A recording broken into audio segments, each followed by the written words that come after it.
Hi folks, this is Nathan with the ebookreader.com. So I just got done posting a review for the Kobo Aura H2O that I have right here. And I also wanted to do a quick review for PDF files because there's always lots of people that want to know how PDFs work. So I'll show some PDFs and a comic file. One glitch I've noticed is this device, when you open up a PDF file, it seems to make them really small sometimes. So we can just double tap to get it big. But so as far as the PDF features go on the Aura H2O, we don't have really very much going for it.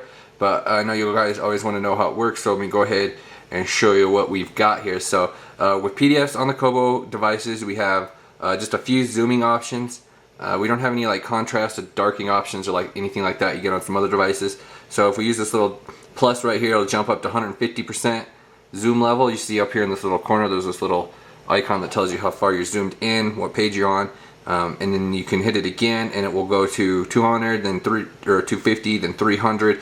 You can also just fine tune this little guy by yourself if you want. You could go whatever zoom level. So like here's 128. So then once you hit that to a specific level, then it'll jump by 50 once you hit the button. So as far as that goes, that's how zooming works on the Kobo e-reader. You don't have any pinch zooming support on Kobo devices. Well, you do on the Kobo Aura, but on the infrared devices, these devices, you do not. There's this patch that you can add the multi-touch to make it pinch zooming, but I haven't added it to this device yet because it makes the light adjustment feature, apparently it makes that not work. So you got that light adjustment feature over there for the front light.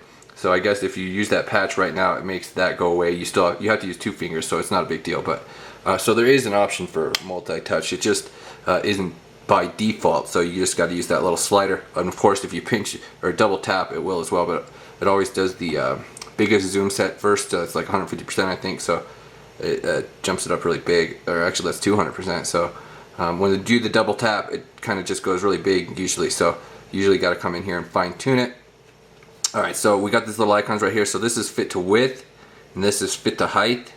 Then this is the rotation. So you can't read ebooks in landscape mode, but PDFs, yeah, we got the option for landscape mode on PDFs. As you can see, that's a pretty good way to lay out the format of these books right here.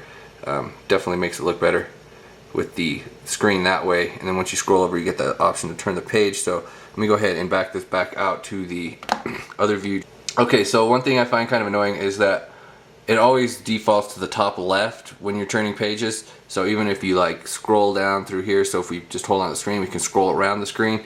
If you line it up, like if you wanted to line it up to get rid of margins or whatever, it works all good and fine until you want to go to the next page, because then it'll just go up to the top left corner again. So yeah, not a whole lot of options with the PDFs on the Kobo devices. You don't have like 2-column view, you don't have anything like that. You just have those that zoom dial, and of course you can just sort of customize the zoom dial, whatever zoom level you want, and then you got the landscape mode. So that's basically it for PDFs on the Kobo devices. You don't have any kind of on-screen features or anything like that. So if you try to hold down on a word, nothing happens.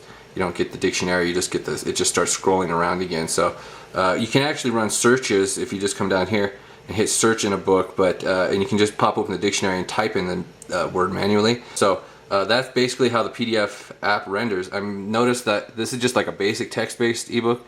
If I load in like a larger file, it does seem to get more bogged down with it as far as like turning pages go. Sometimes it freezes up. A couple of times it's booted me back to the home screen, so it does get kind of slow with these larger files. As you can see, it took a few seconds to turn the page right there, but I mean, it just sort of depends on the individual file.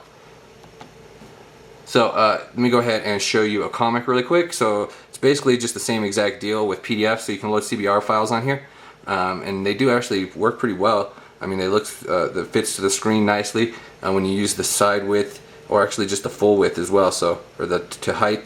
Oh, here we also got the navigation right here. I didn't show it with the PDFs, so it's just the same sort of deal with ebooks. You can jump by chapter with the double icon right there, and that jumps by the page right there. And then of course we can jump open the table of contents as well.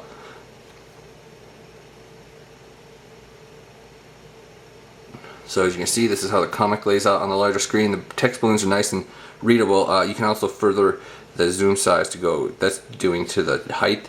If we fit it to width, we can actually zoom it in a little bit better. The lower part of the page does get cut off a little bit, but you can scroll using that, and actually that's quite smooth. And then it'll do the full refresh again to clear everything up. So yeah, I definitely think that's definitely looking good. Like I said, not a whole lot of features, but As far as just the displaying it goes, it does display it nice, and you can also jump over to landscape. Of course, you can switch all 4 rotations by hitting that with this particular comic app here. Like I said, you can just scroll around if you wanted to use this mode.